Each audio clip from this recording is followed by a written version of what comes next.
भगवान से एक बेटी का जन्म हुआ जिसका नाम था संध्या। क्या नाम था? जोर से बोलो, बोलो संध्या महारानी की। और उसी समय हे नारद, मैंने अपने मन से एक बड़ा सुंदर 16 वर्ष का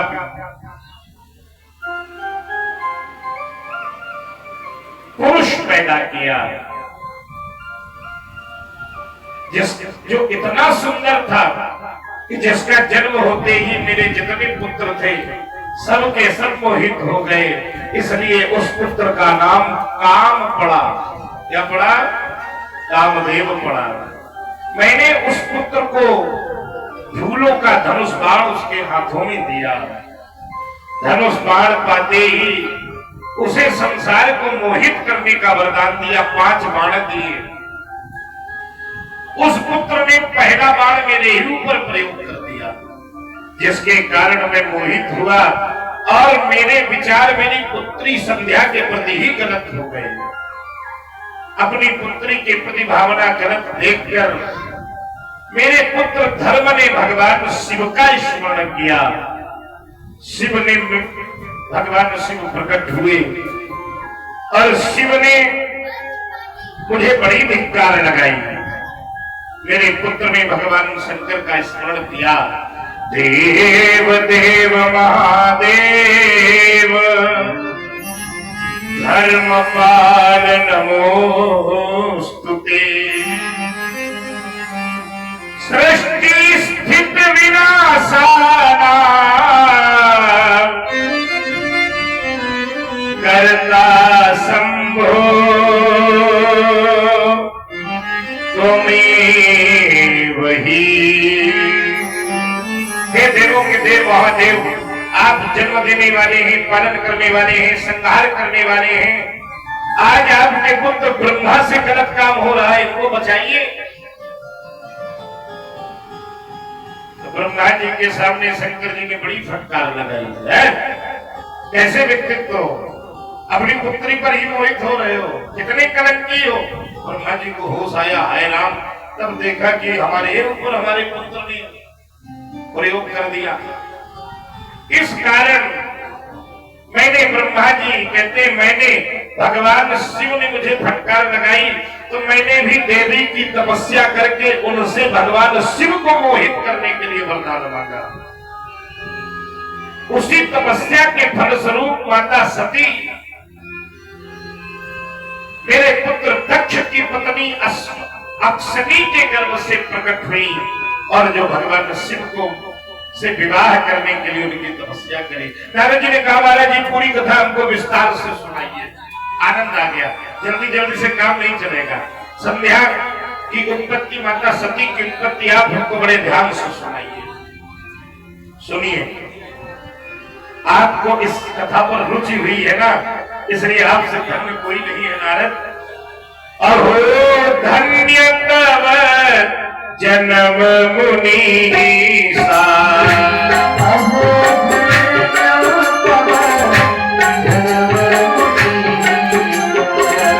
तुम ही प्राण सब प्रिय गौरीसा।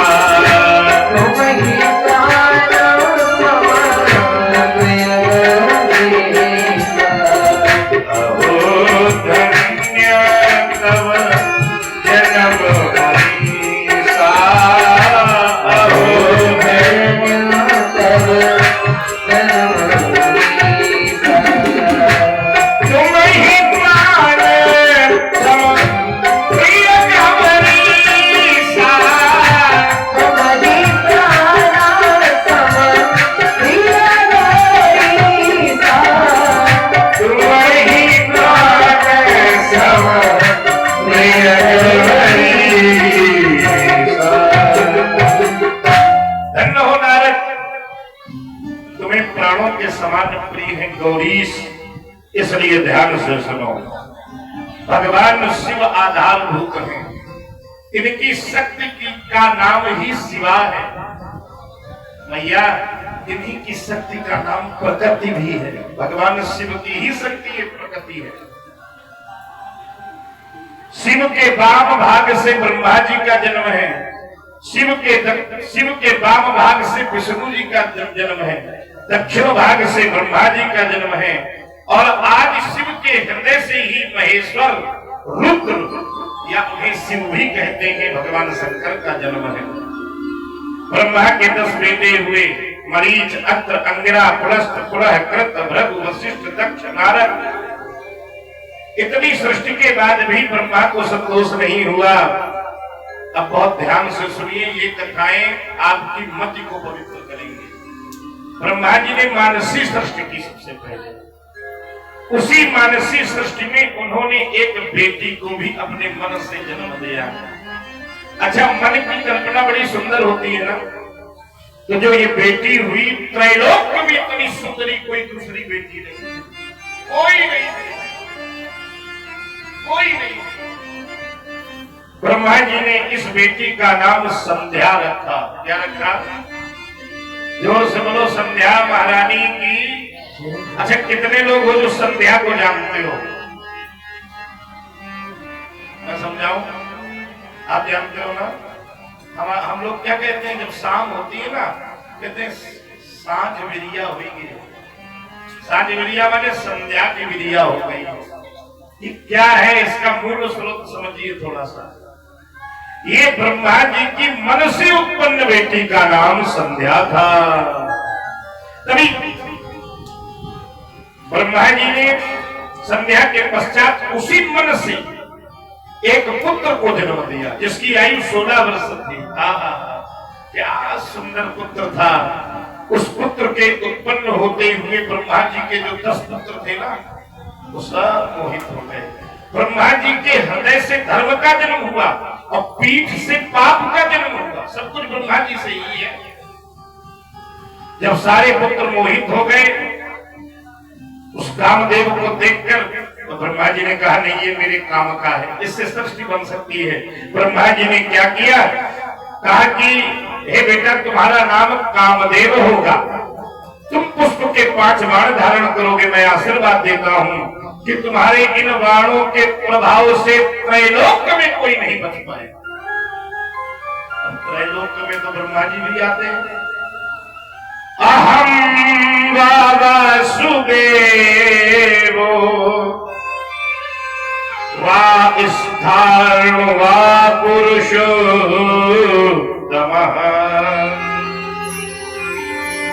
भविष्यामस्तव वसे किन्मये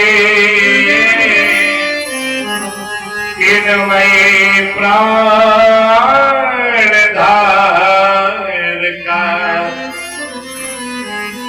जितने ऋषि वहां खड़े थे ना, और ध्यान से सुनिए, ऋषियों ने कामदेव को देख के कहा, हे कामदेव, तुमने हमें जैसे ऋषियों के मन को भी मथ डाला, इसलिए तुम्हारा नाम आज के बाद मनमथ होगा। कामदेव का एक नाम मनमथ भी है। तुम्हारे समान कोई दूसरा सुंदर नहीं है, इसलिए तुम्हारा नाम काम होगा। तुम सभी को मदमस्त कर दोगे, इसलिए तुम्हारा एक नाम मदन भी होगा। कामदेव को मदन भी कहते हैं। कहते हैं कि नहीं कहते? तो भाई आचार्यगण कामदेव को मदन कहते हैं कि नहीं कहते? कहीं है इसका नाम मदन? हाँ, भोले बाबा ने जब कामदेव को देखा ना, तो सौरभ पल्लव मदन विलोका। भोले बाबा की जब 5 बार कामदेव ने मारे ना, तो आम के पेड़ पर छुपकर बैठा था। सौरभ माने होता है आम, पल्लव माने पत्ता, मदन माने काम।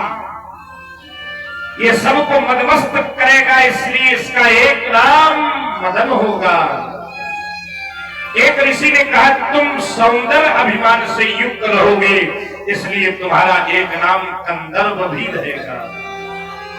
कंदर्व भी है। रामचंद्र कृपाल भजवन, इस स्तुति में कंदर्व है। कंदर्व अगणित, करोड़ों कामदेव भगवान राम के स्वरूप की वंदना करते हुए नहीं थम सकते हैं। अच्छा, ये बताओ, कामदेव के बाण कितने दिए ब्रह्मा जी ने? नहीं पता। ब्रह्मा जी ने कामदेव को 5 बाण दिए। उन बाणों के नाम क्या हुए? देखो, जो लोग समझदार हैं वो लोग बहुत प्रेम से इनको समझें। 5 बाणों में पहला बाण था हर्षण, लगते ही जीवों को प्रसन्न कर देता था। दूसरा था रोचन। हर्षण क्या करता है? जिसके हर्षण बाण लग जाएगा ना, वो रूप को देखकर प्रसन्न हो जाएगा। तो समझ लेना कि कामदेव ने हमला कर दिया हमारा। हर्षण बाण क्या करता है? रूप को देखकर प्रसन्न कर देता है। रोचन क्या करता है? वो फिर हृदय में आसक्ति पैदा करता है कि ये रूप हमें मिल जाए। और ध्यान से समझिए, पीछे वाले हमारे कुछ समझदार लोग बैठे हैं और अवसर प्राप्त है, सिद्ध बाबा की कृपा से सेवा का अवसर है, तो कुछ गूढ़ार्थ को इस प्रकार से समझो कि तुम्हारे हृदय में ज्ञान चक्षु खुले। कामदेव के 5 बाण। कामदेव से पीड़ित व्यक्ति सबसे पहले जो काम से पीड़ित होगा, निशानी सुनो। पहला बाण लगते ही, काम का हमला होते ही वो रूप को देखकर प्रसन्न होगा। कोई सुंदर रूप उसके सामने होगा, वो प्रसन्न हो जाएगा। तो समझ लेना मेरी मां कि उसके जीवन पर पहले काम का बाण लग चुका है। क्योंकि पहले बाण का नाम योगेंद्र। कामदेव के पहले बाण का नाम क्या है? हर्षण, जो रूप को देखकर प्रसन्न कर देगा। दूसरा, ये सबके लिए बहुत उपयोगी हुई। दूसरा, और आप लोगों के लिए ज्यादा उपयोगी है। हाँ, क्योंकि इस पीठ में बड़ी सावधानी से बैठा है, भगवान की कृपा की बड़ी आवश्यकता होती है, इसलिए इसको समझिए। जब हमें सुंदर रूप दिखाई दे और हमारा हृदय प्रसन्न हो जाए तो समझ लो कि कामदेव ने पहला बाण मार दिया। दूसरा बाण, उसी रूप के प्रति आसक्ति आ जाएगी, ये हमें मिल जाए, तो समझ लेना कि रोचन नामक बाण मार दिया, क्योंकि ये आसक्ति पैदा करता है। और तीसरा बाण मोहन, उसके प्रति मोहित हो जाए। चौथा बाण शोषण, वो रूप प्राप्त न हो तो उसके बिना भोजन पानी सब त्याग कर दुखी हो जाए। और 5वां मारण, कि अगर वह व्यक्तित्व न मिले तो अपने प्राणों का अंत कर दे। ये 5 बाण कामदेव के हैं। और जिनमें ये स्थिति हो, शुरुआत रूप को देखकर होती है, फिर आसक्ति आती है, फिर मिलने की उत्कंठा होती है, न मिलने पर विषाद होता है, और न मिले तो प्राणों का अंत हो जाता है। कल नारद चरित्र में ये सारी चीजें आप लोगों ने सुनी थी।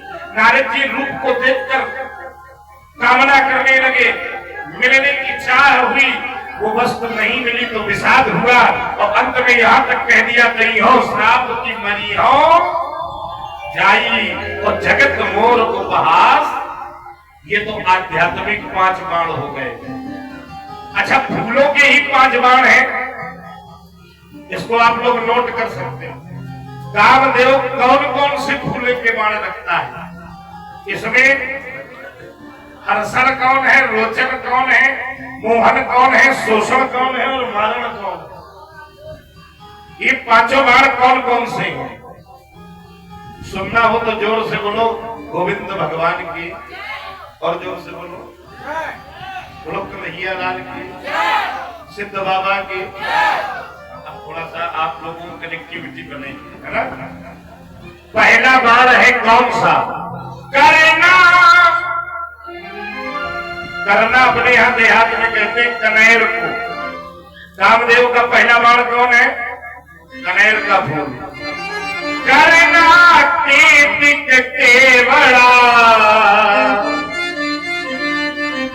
पहला कनेर का फूल, फिर केतकी का फूल, फिर केवड़ा का फूल, कदम आम की बौड़। कदम का फूल और आम का जो छोटा सा फूल होता है ना, आम में पहले बौड़ लगती है ना। करना केतिक केवड़ा, कदम आम की बौड़, ये 5 सर काम के, ये पांचों बाण है कामदेव के। केशव और न और। मेरी मां याद रखना, काम के आध्यात्मिक बाण रस, रूप, रस, स्पर्श, गंध, ये पंच तन्मात्रा भी कामदेव के 5 बाण हैं। अच्छा, ये बात हमारी कितने लोगों को समझ में आई? सही सही बताना। वाह, आप समझ गए तो सब समझ गए। हाँ भाई, हमारे परीक्षित जी समझ जाए तो सब लोग समझ गए। काम का प्रभाव हमारे जीवन पर हो रहा है, ये कैसे जानेंगे? ये 5 बाण ही हमें ज्ञान कराएंगे। पहला बाण है हर्षण, जो रूप को देखकर प्रसन्न करे तो समझ लेना कि कामदेव ने बाण चला दिया। इसके बाद रोचन, उस रूप के लिए हमारे हृदय में लालसा बने कि हमें मिल जाए तो समझ लेना कामदेव ने हर्षण बाण चला दिया। मोहन, उस रूप से हम मोहित हो जाए तो समझ लेना कामदेव ने तीसरा बाण चला दिया। शोषण, उस रूप के बिना हमारे जीवन में दुख आने लगे तो समझ लेना कामदेव ने चौथा बाण चला दिया। और 5वां बाण है मारण, भूखे बिना मरी जा, तो समझ लेना कामदेव ने 5। और कामदेव हम लोगों पर एक एक बाण चलाता है, लेकिन शंकर जी में उसने 5 एक साथ छोड़े थे। छाणे विषम विशिख उड़ लागे, तजी समाधि शंभु तब जाके।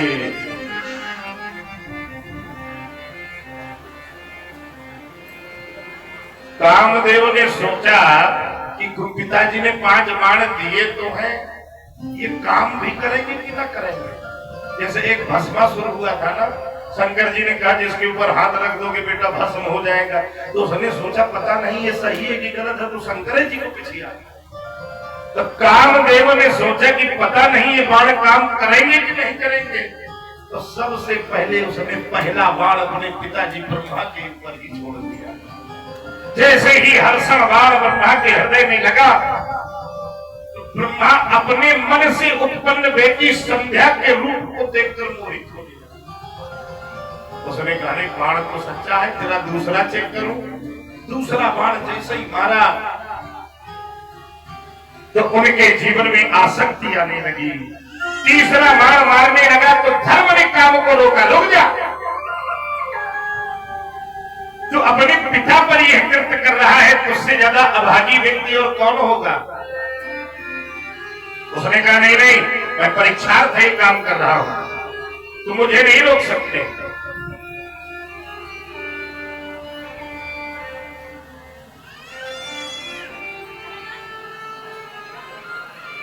हम ही उठा के धर देंगे, थोड़ी देर बाद भगवानों का बचेगा।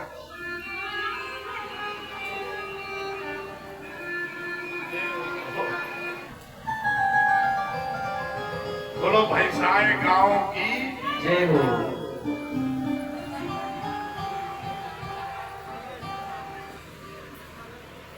ये बात तो है कि पहले भैंसाएं को जानते तो थे, लेकिन इतना अंदर से नहीं जानते थे।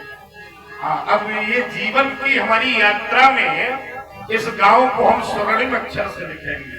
स्वर्णिम अक्षर, बड़ा दिव्य गांव है और ऐसे भक्त भी हैं।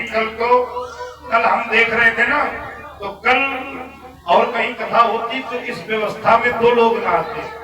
धन्य है, मैं इसलिए बार बार प्रणाम करता हूँ यहाँ की माताओं को, क्योंकि इतने कीचड़ में भी भगवान की कथा के निमित्त आप लोग आए और लौट के जा रहे थे। जाते समय हम तो ट्रैक्टर में जा रहे थे, माताओं को हमने देखा तो हमको रोना आ गया। भगवान शिव तपस्या चाहते हैं और लगता है आज हमारी भी व्यवस्था वही वाली हो जाएगी। बोलो वृंदावन बिहारी लाल की। बहुत सुंदर, जैसी इच्छा बोले जो तुम दिखाओ वो सब अच्छा है। धर्म पिता की गति देखकर दुखी हुआ। आज धर्म ने हाथ जोड़ करके भगवान शिव को प्रकट किया। भगवान शिव आए, अहो ब्रह्मस्तम कथम काम भावा। अरे ब्रह्मा, तुम मैंने जगत का पिता बनाया है, इसलिए थोड़ी ना बनाया है कि तुम इस प्रकार के विकार से युक्त हो जाओ। अरे राम राम राम, तुम्हें पता नहीं है क्या? यथा माता च भगनी भ्रातृपत्नी तथा सुता, एतः कुदृष्टा द्रष्टव्या न कदापि विविस्मृतः। माता, बहन, भाई की पत्नी और बेटी के ऊपर कुदृष्टि डालने वाला मृत्युदंड का अधिकारी होता है।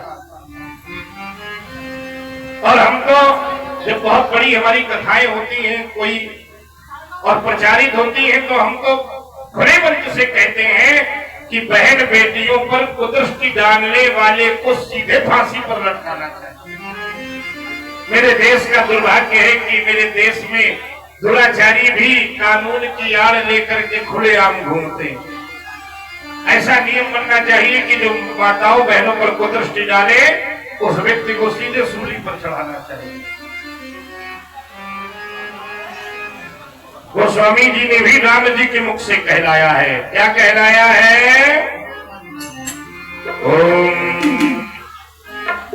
हरिपुत्रवती जुग,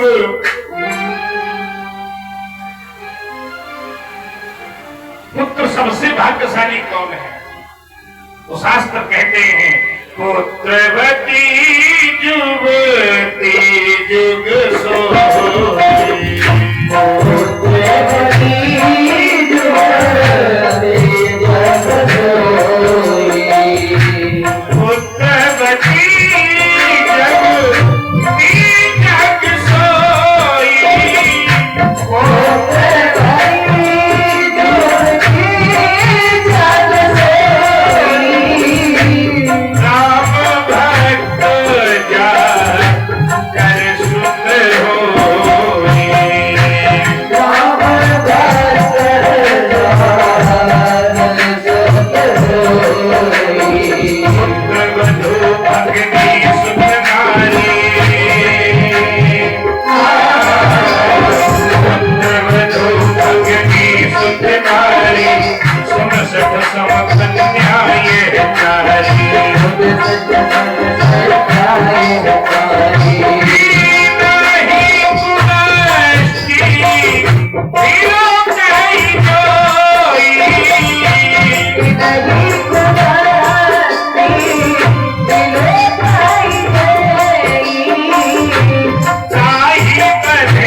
बड़े लज्जित हुए। शंकर जी ने ब्रह्मा जी को इतना धिक्कारा कि उनके पसीना छूट गया। ब्रह्मा जी के पसीने से 64,000 अग्निस्पात पितरों का जन्म हुआ। उनके पुत्र दक्ष को भी बड़ी लज्जा आई। दक्ष के भी पसीना छूटा, जिससे बहिर्सद 86,000 पितरों का जन्म हुआ। पितरों की उत्पत्ति यहाँ से बताई गई। जब ब्रह्मा को ज्ञात हुआ कि कामदेव ने मेरे ऊपर बाण छोड़ा था, इसलिए मुझे इतना दुख भोगना पड़ा है, तो ब्रह्मा जी ने कामदेव को ही श्राप दे दिया। जब मैंने तुझे उत्पन्न किया है, तेरे कारण मुझे शिव से इतनी लज्जा प्राप्त हुई है, जब तू शिव के तीसरे नेत्र से जल करके भस्म हो जाएगा, ये मेरा तुझको श्राप है। कामदेव ने चरण पकड़ लिए, प्रभु आपका पुत्र हूं, कुछ तो करिए, कुछ तो कृपा करिए। प्रसन्न हो गए ब्रह्मा जी, बोले चलो कोई बात नहीं, जब भगवान शिव का विवाह होगा ना, जब भगवान शिव का विवाह होगा तो तुझको भी बिना प्रयास के ही दोबारा शरीर प्राप्त हो जाएगा। शंकर जी प्रसन्न होकर तुझको वो शरीर देंगे। तभी दक्ष के श्वेत पसीने से एक बड़ी सुंदर स्त्री का जन्म हुआ, जिसका नाम था रति। क्या नाम था? आज ब्रह्मा जी ने कामदेव के ऊपर दया करके काम का विवाह रति के साथ करवा दिया। इधर ब्रह्मा जी की बेटी संध्या को बड़ा पश्चाताप हुआ। मां संध्या को लगा कि मेरे वजह से मेरे पिताजी को बड़ा लज्जित होना पड़ा। ऐसी बेटी के होने न होने से अच्छा कि मैं तो मृत्यु के गाल में चली जाऊं। संध्या ने कहा कि मैं अपने प्राणों का अंत कर दूंगी। संध्या ने जाकर के चंद्रभाग नामक पर्वत पर घोर तपस्या की। संध्या ने जब बड़ी कठोर तपस्या की तो ब्रह्मा जी ने वशिष्ठ जी से कहा कि जाओ संध्या को अपनी शिष्या बनाकर पहले इनको गुरु मंत्र दो।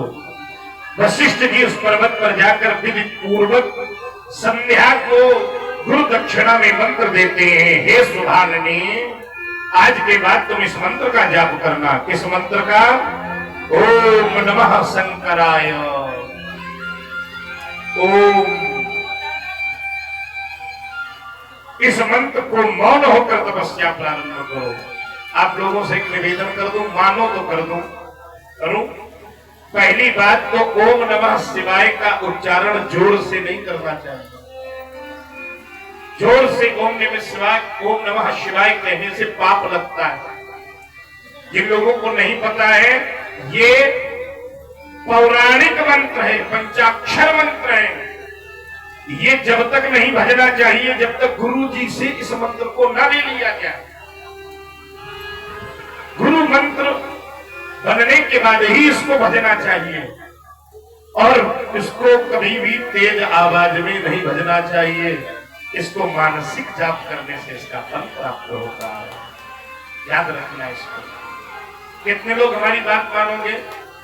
पक्का? इसका मतलब सुन रहे हो। कुछ लोग तो बगल वालों को देख के हाथ खड़ा कर देते, कोई प्रसाद थोड़ी बट रहा है। सबको समझ में आया? ओम नमः शिवाय का मंत्र अब हम आपसे कह रहे हैं, क्योंकि हम गुरुपीठ पर बैठे हैं। जो लोग जपना चाहें हमारे साथ बोलो ओम नमः शिवाय। ये गुरु मंत्र हो गया। आप इस मंत्र का जाप मानसिक होकर के करिए। कितने लोगों ने बोला है हमारे साथ? हाथ खड़ा करो। पक्का? अब इसको हमारी बात आपको माननी पड़ेगी। ठीक? आपको मंत्र जपने का अधिकार हमने दिया है और जो लोग मंत्र जपेंगे वो लोग अब आज के बाद बुरी आदतों से दूर भी रहेंगे। बोलो शंकर भगवान की। बस इतना निवेदन है। इसको जोर से गायत्री मंत्र, पंचाक्षर मंत्र और गुरु के द्वारा दिया हुआ कोई मंत्र ये कभी जोर से नहीं पढ़ना चाहिए। ठीक? आज संध्या ने अद्भुत प्रार्थना की। इतनी तपस्या से भोलेनाथ आज चंद्रभाग पर्वत पर प्रकट हो गए। बोलो शंकर भगवान की। आज जैसे ही भोलेनाथ मेरे प्रसन्न हुए, संध्या ने भोलेनाथ की बड़ी सुंदर स्तुति की। नमो नमः कारण कारणाय दिव्यामृत ज्ञान विभूतिताय समस्त लोकात् भूतितराय प्रकाश रूपाय पर पराय। हे प्रभु, आप ही पर ब्रह्म हैं, आप ही जगत के कल्याण हैं, आप ही जगताधार हैं, आप ही समस्त लोकों में ऐश्वर्य प्रदान करने वाले हैं। इस संध्या का आपके चरणों में बार बार प्रणाम है। हे देवी मां, क्या वरदान मांगना चाहती है? संध्या ने 3 वरदान मांगे भोलेनाथ से। कौन कौन से मांगे? कहने लगी उत्पन्न मात्रा देवेश। हे भोलेनाथ, मेरे उत्पन्न होते ही, और ध्यान से सुनना, मेरे उत्पन्न होते ही मेरे पिता मुझ पर मोहित हो गए। मुझे पहला वरदान दे दो कि कन्या का जब जन्म हो तो जन्म लेने वाला पुत्र और जन्म होने वाली कन्या पर सब देवी का दर्शन करें। उसमें कोई भी व्यक्ति कामित होकर काम वासना से पीड़ित न हो। जन्म लेते ही काम का प्रभाव। तभी तो आप लोग देखते होंगे कि 11 वर्ष 9 वर्ष की कन्या को देवी मानकर हम लोग पैर छूते हैं। कि संध्या का वरदान है। नहीं, संध्या के ऊपर तो काम के प्रभाव से ब्रह्मा जी जन्म लेते ही मोहित हो गए। पहला वरदान मांगा कि हे प्रभु, जन्म लेते ही कोई भी व्यक्ति पर कोई मोहित न हो, काम से रहित हो जाए। दूसरा वरदान मांगा, मेरे समान पवित्र स्त्री त्रैलोक्य में कोई दूसरी न हो। तीसरा वरदान मांगा कि मेरा पति जो भी हो वो संसार का सबसे ऐश्वर्यशाली व्यक्ति हो। चौथा वरदान मांगा कि प्रभु, मुझे यदि कोई व्यक्ति काम भाव से देखे तो वो नपुंसक हो जाए। आप लोग बहुत ध्यान से मेरी बात सुन लीजिए, ये भी बड़ी मजेदार और नोट करने वाली बात है। इसलिए संध्या के समय, साँझ समय कभी भी पति पत्नी को भी मिलन नहीं करना चाहिए, क्योंकि संध्या ने वरदान मांगा है कि मुझे या मेरे समय या मेरी उपस्थिति में कोई कामी होगा तो नपुंसक हो जाएगा। इसलिए संध्या के समय में प्रभु का नाम लेना आया समझ में। अभी और जब आगे चलेंगे तो ज्यादा समझ में आएगा। भगवान ने कहा, रुको, आज से मैं पुरुषों को 4 भागों में बांट रहा हूं, जीवों को। कौन कौन सी? प्रथमम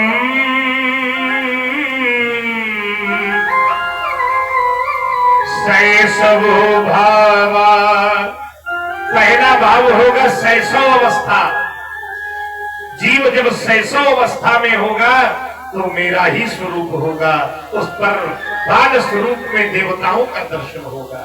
दूसरा, कौमाराख्यो द्वितीय का, द्वितीय अवस्था होगी कुमारा अवस्था। तृतीयो यौवनो भावा, तीसरी अवस्था होगी जवानी यौवन प्रौढ़ावस्था, और चौथी अवस्था होगी वृद्धावस्था। मैं संध्या तुझको वरदान देता हूं कि 3 अवस्थाओं में जीव काम से पीड़ित नहीं होगा। कितने में? न तो शैशव अवस्था में, न किशोरावस्था में, और न ही वृद्धावस्था में। काम से पीड़ित व्यक्ति केवल यौवनावस्था में ही होगा। ओके, समझ में आया? लेकिन जब कलियुग आएगा तो 2 अवस्थाओं से जीव काम से पीड़ित होने लगेगा। उसमें भी शैशव और वृद्धावस्था में काम से पीड़ित नहीं होगा। शैशव अवस्था कितनी होती है जानती हो? नहीं जानते? 0 से 5 वर्ष तक की। इसी को अगर बाल्यावस्था में जोड़ दें तो 0 से 12 वर्ष तक की। किशोरावस्था 12 से 18 वर्ष तक की। यौवना अवस्था 18 से 60 वर्ष तक की। वृद्धावस्था 60 से मरणोपरांत। प्रेम से बोलो सिद्ध बाबा भगवान की। थोड़ा और जोर से बोलो ताकि पानी बंद हो जाए। बोलो सिद्ध बाबा की। आप लोग कंजूसी कर रहे हो इसलिए बाबा और तेज बरसवा रहे हैं। एक बार जोर से बोलो कि उनके यहां तक आवाज पहुंचे। बोलो सिद्ध बाबा की।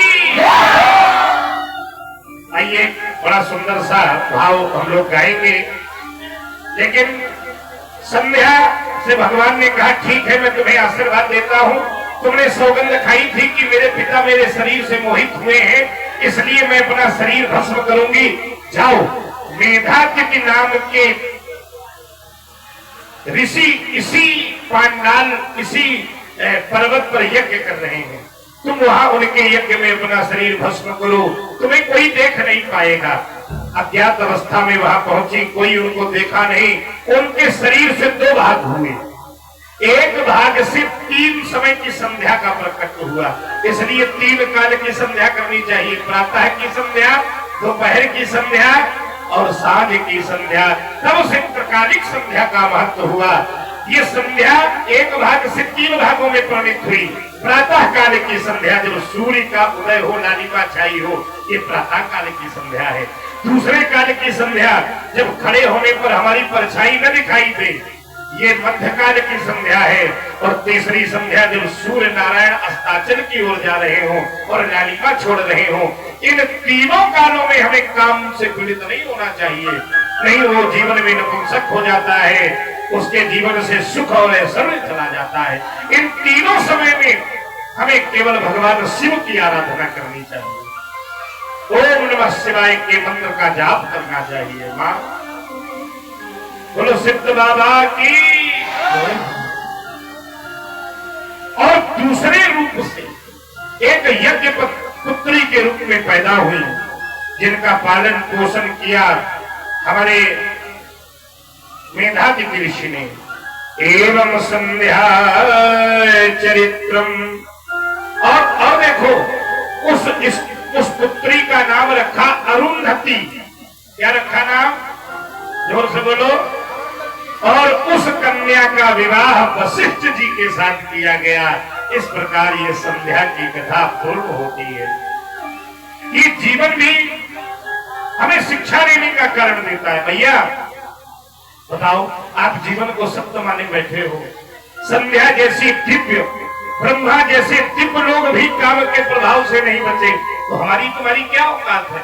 इसलिए सुबह शाम भोलेनाथ के चरणों में निवेदन करिए। आइए, एक बड़ा अच्छा गीत है और ये गीत ने हमें बड़ी प्रसिद्धि दी है। मिलियन में व्यूज है, 50 लाख लोगों ने इसको देखा है धर्म संस्कार चैनल पे। आइए, जीवन सब लोग बड़े भाव से गाइए और बड़े भाव से इसको सुनिए। अरे जीवन तो भैया एक रेल है, कभी पैसेंजर कभी मेल है। जीवन तो भैया एक रेल है, कभी पैसेंजर कभी मेल है। जीवन तो भैया एक रेल है, कभी पैसेंजर कभी मेल है।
तो ऐसे ही बैठ जाते हो कि पहले कुछ करना पड़ता है, टिकट कटवाना पड़ता है ना। क्या कटवाना पड़ता है?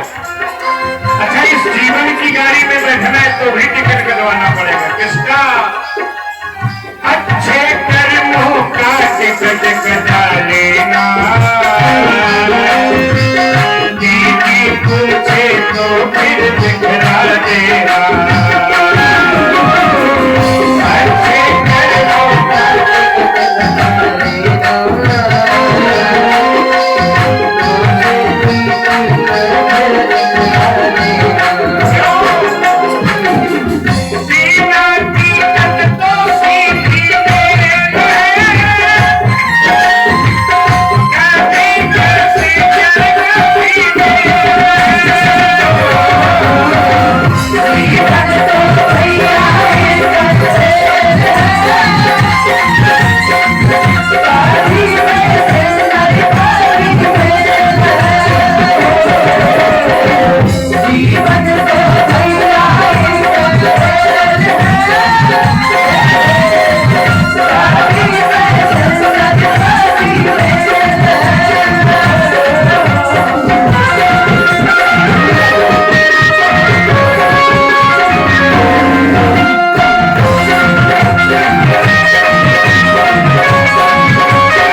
यथार्थ जीवन तो भैया एक रेल है। कितने लोग मानते हो हमारी बात?